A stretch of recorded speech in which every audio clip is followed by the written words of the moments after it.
Coucou tout le monde, comment allez-vous? Aujourd'hui c'est le nouvel épisode de Bleach, les aventures d'Antoine, volume 2. Nouveau chapitre c'est le conseil du corbeau, où ça parle de Elias Rome. Ce que vous l'avez pas vu dans cet épisode précédent, il y avait... J'ai un conseil de regarder la vidéo Meet the Shadow and Crow of a Lullaby. C'est ça que le titre que j'ai fait cette vidéo précédente. Allez, on va commencer dans la résumé.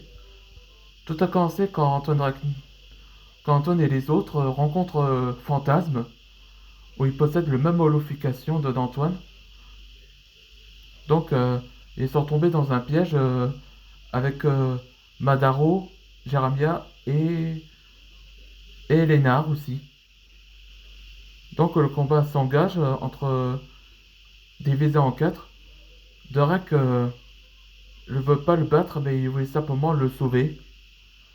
Mais, mais Lénard s'en moque parce qu'il est déjà trop tard et il utilisa la magie du dragon du feu sombre. Et Dorak utilisa le bouclier de énergie. Ah ouais, j'ai dit simplement que au sujet de Dorak et Lénard, ils sont considérés comme amis, leurs amis d'enfance, on peut dire ça. Tandis à l'autre, Takiro et Walden s'affrontent contre Madaro, où il révéla, où Madaro révéla son Sopakuto Nihog. Tu sais le dragon Nihog qui vient de la Norvège. Je crois que c'était ça. Et donc il révéla que la capacité de son Sopakuto représente la flamme violette. Tant qu'à Jéramia, où il s'affronte Junior et les autres, lui c'est un Quincy qui peut contrôler le temps. Comme vous l'avez vu dans les vidéos précédentes, comment Jéramia l'a éliminé en claquant les doigts. Et pendant ce temps, Anton affronte, affronte Fantasme. Et justement, il y a une apparition, Elias Rome, où il est apparu pour le sauver Antoine. Et le fait disparaître en claquant les doigts. Donc, les autres posaient la question pourquoi Elias est venu. Parce qu'il voulait simplement. Il va avertir les maîtres dragons au sujet de leur plan. C'est parti pour le nouvel épisode.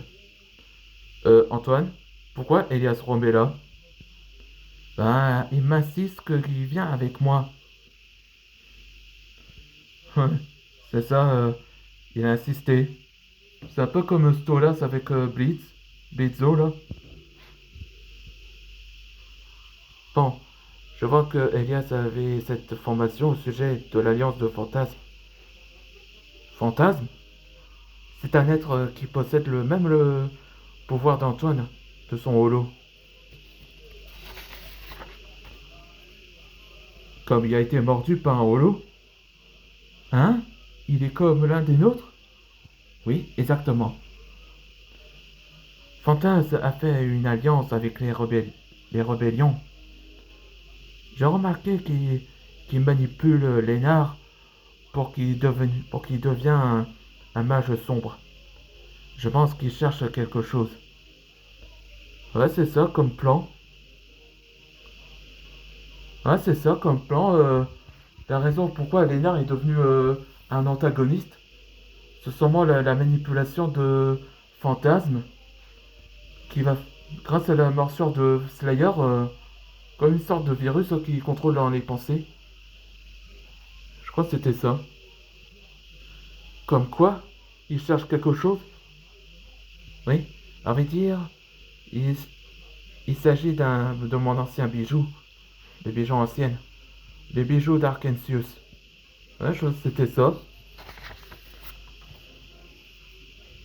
Les bijoux Arkensius, le roi du dragon avait gardé pendant son époque, mais on ne sait pas où il est. Il est dans le monde comme Soul Society, le royaume des bêtes. Le royaume des bêtes? C'est là que Komamura y a bêté? Peut-être qu'il va nous dire où il est? Excellent.